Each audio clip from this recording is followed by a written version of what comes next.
All right, so the last time I did an unboxing, that was kind of a test to kind of see and gauge people's interest in something like that. Like I said, I didn't understand for a long time why unboxings were so interesting, but that video seems to have gotten a lot of, well, it's gotten a decent amount of views, so you all are watching, which I do thank you for. So today we're going to be unboxing another product. And this is something I actually didn't think that I was going to be interested in at all, but such is the way of a tech person. I'm not going to call myself a techie. But yeah, let's go ahead and do this unboxing. So I, again, forgot to get a knife or a cutting tool. So I'm going to use this because these don't come with the product I'm about to unbox anyway. So let's get right down to that. All right, so that's upside down. All right. See, these are good. They should definitely come in the box. I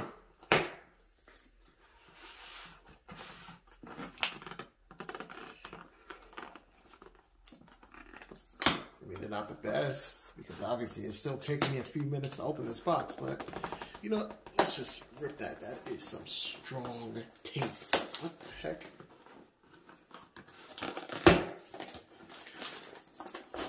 All right, so I finally got the box open, right? And what could this be? It's pretty dumb question because the thumbnail is pretty much going to say it and so will the title, but this is what we're unboxing today. The Galaxy S21 Ultra 5G Prime Mega. Let's go ahead and open this up. Oh look, more tape. Here's that charger.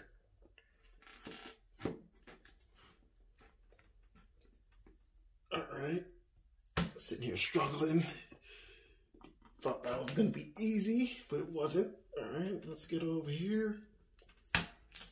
Alright. And see, these chargers are really strong. No flex, no bend, no nothing. Alright. Alright, so this is what you're going to find in the box. Got your little Samsung cardboard cutout right here. You have your S21 Ultra 5G here. Oh, this is actually really, I like the weight of this. Wow. Didn't actually think it would feel like that. It's between heavy and light. Like, it'll be light enough for you to have in one hand for a long time, but like it just feels premium. Like, really, wow. It's actually a really nice way. All right, so let's put the phone to the side for a little bit. Over here we got some box fragments. Let's get to opening these now. All right, so what's in the box? You're gonna get your SIM ejection tool right here. Your cable, the, what is this? A USB Type-C to Type-C cable. And then you're gonna get your wall, oh no, wait, you're not gonna get one of those. All right, let me stop because I'm being really salty about that. And that's all that's in the box.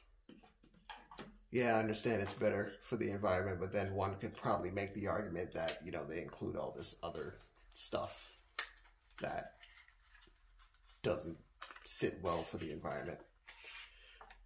All right, so you got your quick reference guide right here. You're introducing the Galaxy S21 5G series and your terms and conditions. I think there was also, is there anything else in this little thing? All right, nope.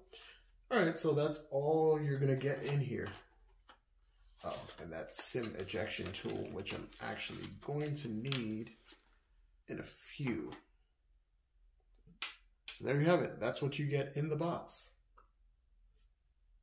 So this being called an Ultra phone, you know that you're going to get the top end of every single specification Samsung can throw into this device. So let's actually go over some of those specs, at least the more relevant ones right now. So for your display, you're going to have a 6-inch display with a 3200 by 1440 resolution.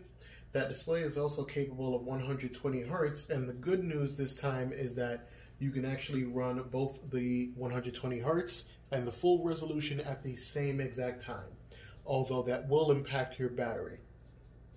For the processor, you're going to get the latest from Qualcomm, which is the Snapdragon 888. For your storage options, you're going to have three choices, either 128, 256, or 512 gigabytes. And depending on which storage option you go with, whether it's the 128 gig or the 256 gig, with those you're going to get 12 gigabytes of RAM. If you do the 512 gig, you're going to get 16 gigabytes of RAM. For your camera, starting with the front here, you're going to get a 40 megapixel sensor right on the front, and turning this over to the back, that was a really loud sound, you're going to get a 12 megapixel ultra wide camera, a 108 megapixel wide angle camera, a 10 megapixel telephoto camera with 3 times optical zoom, and a 10 megapixel telephoto camera with 10 times optical zoom. You're also going to get laser autofocus, so any of the issues that were persistent with the Galaxy S20 series, you shouldn't get those here. We'll see how that works out in real world. For your color choices, what you're going to get is the Phantom Black, which I have here, or Phantom Silver, and there are 3 exclusive colors. So you're going to get either the Phantom Brown, Phantom Navy, or Phantom Titanium, and those can be ordered directly on Samsung.com. Keep in mind, if you are going for any of the exclusive colors, you will have to wait longer for your phone. I think the last time I checked, it was probably about 4 to 5 weeks. So if you're like me and you wanted it now, just get the regular color. Turn this back over. Let's talk about connectivity. So for your connectivity, you're going to have 5G, and that's millimeter wave, sub-6, and those are pretty much going to be the fastest that you have out there right now for 5G.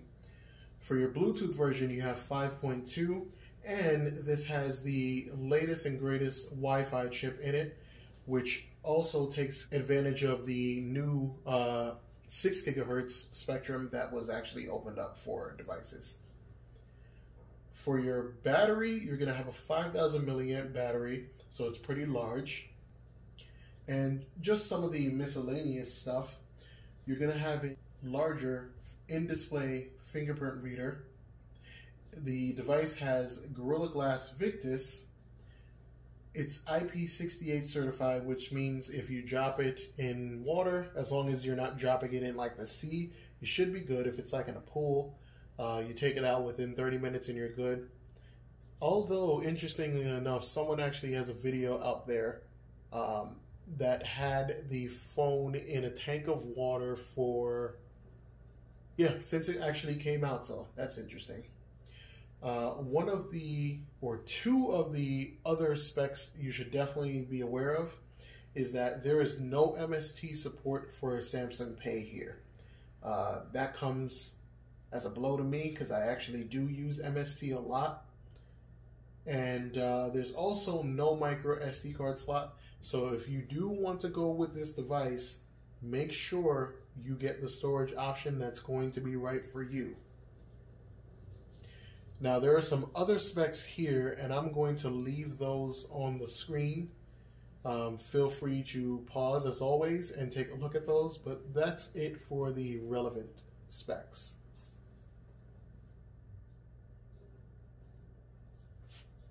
So if we take a look at the design of the device, honestly, you're not going to find much that's different from what you'd expect on a Galaxy device or most devices these days. Pretty much you're going to have glass from top to bottom. You're going to have your camera right here on the front, that 40 megapixel camera, which by the way, it's still going to make you look like a holographic Pokemon card. Don't be fooled by the megapixels. Although I know most people know that there are some that may not. The other thing you're gonna notice about the front of the display is, so I don't have the phone on right now, but there's actually a border around the phone's screen, and that's something you can actually see if you're looking for it. Most people won't notice it, and I mean, I'm pretty sure as you get used to the device, you won't even care about it, but it is bigger than what was on the Galaxy Note 20 Ultra, which was my main driver, my main daily driver. So that is one thing that I do notice. And I mean, I guess it's better. It looks more like a flat display, and it seems like Samsung just kind of wanted to give you the best of both worlds. They also probably didn't want to just throw away all the development they had for their Edge display. But I do like this, not opposed to it. Moving on to the right side of the phone, all you're going to find over here is the power button, the volume rocker right here, your up and your down, which I actually like. Right here, there is a antenna breather. And one of the things you will notice while looking at the right side of the phone is that the camera bump actually extends towards the back. I actually like this design. It gives it sort of more this seamless feeling and seamless look to it. But that's really all you're going to really see for the right side of the device. So if we go head to the back, sorry, you got all these fingerprints over here.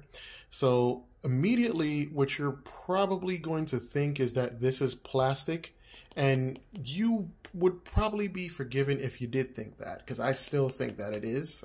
It is glass, but it feels like plastic. I actually like this feeling a lot better than what was on previous devices.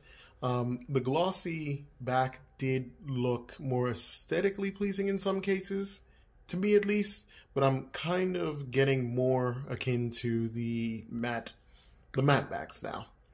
And this should also be Gorilla Glass Victus, if I'm not mistaken.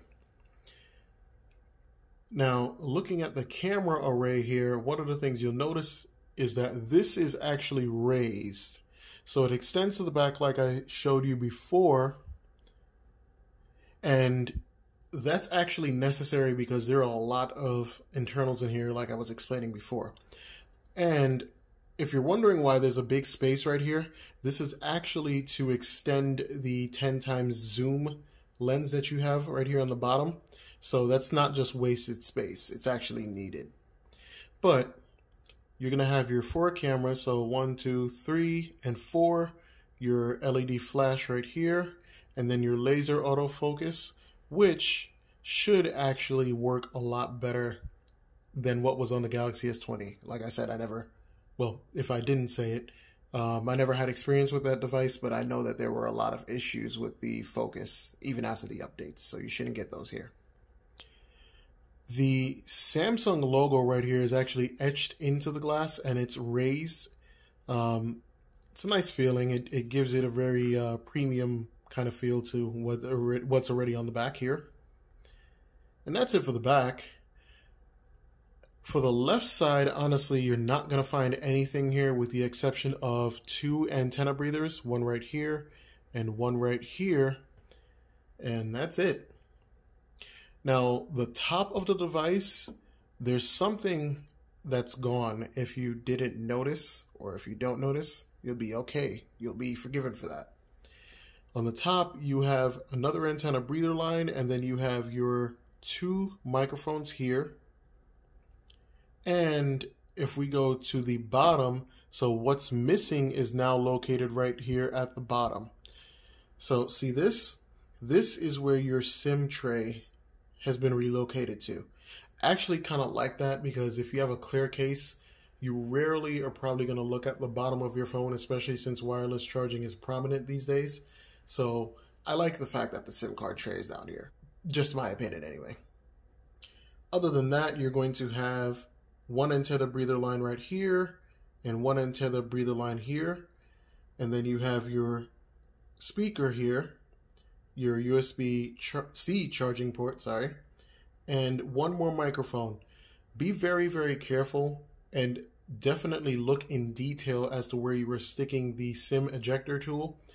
because you can damage that mic here. I mean, it would probably take some tries, but you can definitely damage that mic if you make a mistake. So just be very, very careful. And that's kind of it for the design. I will say that, and I pretty much said this at the beginning of the video, the heft of the device, I like it. I like the weight of this device. It feels like an ultra phone. It feels like something that you know that you're going to pay good money for and get good features for it. Like, it just feels really, really good in the hand. My opinion, of course. Some people may have a different one. And the one last thing I would like to say about the design is, yes, it does not stay flat on the table. You probably already knew that when I said it about the border, but yeah, it doesn't stay flat on the table. So if you have a case, I don't know if they're going to make cases that extend to the length of the camera housing, but yeah, it doesn't stay flat on the table. That's it, but I'll take it. I'll take that versus not having a really great camera, because the best camera is the one you have with you. All right, so let's get to actually turning this thing on.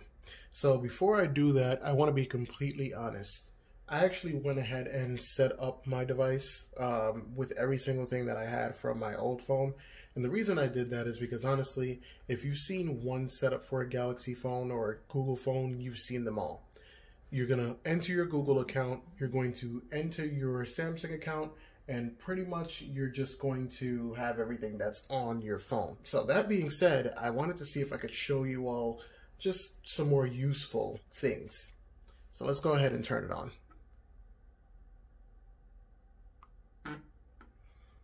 All right. So while this is turning on, can we just appreciate, or come to appreciate, how fast Galaxy phones have actually gotten when booting up? I remember the first device I had was the Galaxy S2, and that thing took probably a minute or more to actually boot up. And that didn't really get much better as time went on, at least in that generation. But now, these things virtually boot up in seconds. So let me go ahead and get my password in here. All right, and the phone is starting, and here we are. Now we are fully on. So let's take a look at some stuff. One of the things that I think that's probably going to be relevant for some people, or most people, would be that fingerprint display, because after all, you're going to want the most convenient way to get into your phone. So let's go ahead and activate that from the always on display and see how fast it is. So let's go. All right, and see, there you go. It's actually really fast. Now, they said that is 77% larger, so I would be remiss if I said that I wasn't expecting that that was going to be improved in some way. Maybe remiss is not the word. Anyway, you get what I mean. The other thing about this display is that it's using what's called a LTPO display. It's a new technology that was developed to basically make the screen much more efficient. If you want to know what the acronym stands for, it is Low Temperature Polycrystalline Oxide Organic Light Emitting Diode. That's LTPO plus OLED, which is what this would be. Anyway, what that means for you all is that this display actually uses 16% less power, which is definitely a very welcome thing. That should do wonders for battery life. Now, the next thing I want to show you is the fact that you can actually run the 120 Hertz rate at the same time as the full resolution. So if we go here into the display settings, you'll notice I have both the motion smoothness set to adaptive and the screen resolution set to 3200 by 1440. And with the motion smoothness, Samsung says this goes from 10 to 120 Hertz just to kind of save you battery. And if you have ever used a Samsung device with a 120 hertz display, you'll know that once you go ahead and activate that WQHD here, you'll get a notification stating that you can't use that and the adaptive 120 hertz rate at the same time. So now you actually can. And as you can see, there's no message, there's no nothing. You just turn it on and don't think about it. Another relevant thing, or at least I think this may be relevant for some people. Sorry, I know I keep taking the phone away. Just got to make sure none of the personal stuff is showing up. Is if you look at the dialer, notice there's one tab missing here. And that was the Places tab. So what Places allowed you to do was you could find businesses within your area. And this was as opposed to going to Google Maps. Some people don't want to use, all Google services and things like that. So I feel like this was a nice alternative. You could just go into that dialer, go to Places, type in, I don't know, Pizza Hut or pizza or whatever, and it would show you all places that actually sell pizza. Definitely should have set the screen time out to longer, but moving on, that's not there anymore for anybody who does worry about that. The next thing I'm going to show you is the storage on my phone. So one of the things I want to emphasize is that you need to get the right storage amount for you. I'm used to using a Galaxy Note 20 Ultra with 128 gigabytes of internal storage. However, I bought a 512 gig memory card, and before that I had a 256. This phone does not have expandable storage, and that is something that you need to remember. So if you are getting this device, get the right storage for you. Spend that $50 more, or I think it's $130 more if you get the 512. It's going to be worth it. And if we take a look at my storage usage here, you'll notice that I have 158 gigabytes of data that I transferred over from my Note to here. The system memory is occupied with 31, round that off to about 32 since it's 0.9. The photos and videos, the other apps, that's mostly what's taking up all the storage on my phone. But if I didn't do a 256, I wouldn't even be able to use that phone, and I'd have to send it back and go through the hassle. So, like I said, extremely, extremely important that you get the storage that is going to suit you. I even had to remove about 10 gigabytes of storage on the phone, well, on my previous device before I moved it over here. That was just kind of like wasted space. The last thing I want to show you all is just the S Pen support. So a little backstory to that. Samsung, there have been a lot of rumors going around that Samsung has been trying to get out of the Note business. I guess with the pandemic and everything else, everybody's looking for ways to save money, which I understand, but in my opinion, I think they would be doing a huge disservice if they did that. But typically I'm a Note guy. I don't usually go for the S series, and being that this, now also be aware, not all of the S21 series of devices can use the S Pen. It's only the S21 Ultra. So that being said, I wanted to see if this could even be a viable replacement for my Note 20 Ultra. So let's go ahead and actually take a look at some of the basic stuff that's available. All right, so here, and as you can see, you have most of all the tools. I think these are all the tools that are available on the Note series of devices, like I showed you in the miscellaneous specs there. If we go into the settings, this is the first time I'm seeing this. Okay, so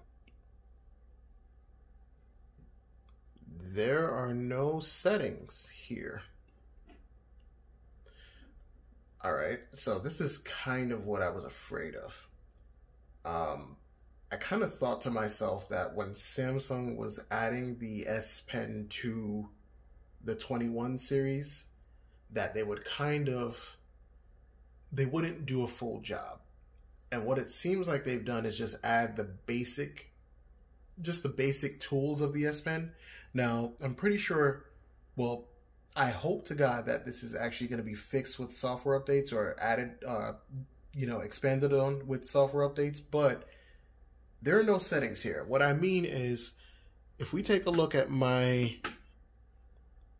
Note 20 Ultra, and sorry, I have this on, I think I have this on 60 hertz, which is why you're probably seeing those scan lines there. If I go here and I go to the settings, this is all of what I am used to seeing here. Like, let's even take a look at this part. So as you can see, there is a indicator for the battery of the S Pen on here, while on the, let's do it here, the S21 Ultra does not have that, which means there's no battery support. Now, sorry, no remote control support. Now, I know that there is going to be an S Pen Pro, or there's at least one planned that's supposed to mitigate that, that loss there. But again, for anybody who is expecting this to be a full-on Note replacement, tailor your expectations. And I'll be taking a look into this a lot more to see what's there and what's not.